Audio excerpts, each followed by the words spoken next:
Patay ang 2 tauhan ng isang water taxi matapos makabanggaan ang isang fast craft sa dagat sa Batangas City. May unang balita si Paul Hernandez ng GMA Regional TV Balitang Southern Tagalog. Papunta na sanang Batangas mula Puerto Galera ang isang water taxi nang makabanggaan itong isang fast craft sa dagat na sakop ng Matoco Point sa Batangas City. 2 tauhan ng water taxi ang patay. Ang initial po natin is 2 po yung namatay, isang yung boat captain at saka isang crew niya. Ligtas naman ang 2 pang crew at 5 pasahero na ayon sa Provincial Tourism Office ng Oriental Mindoro ay puro banyaga.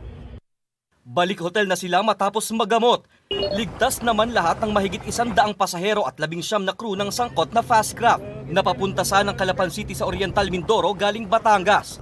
Patuloy pang nagsasagawa ng investigasyon ng mga otoridad tungkol sa insidente. Ito ang unang balita. Paul Hernandez ng GMA Regional TV Balitang Southern Tagalog para sa GMA Integrated News. Igan, mauna ka sa mga balita. Mag-subscribe sa GMA Integrated News sa YouTube.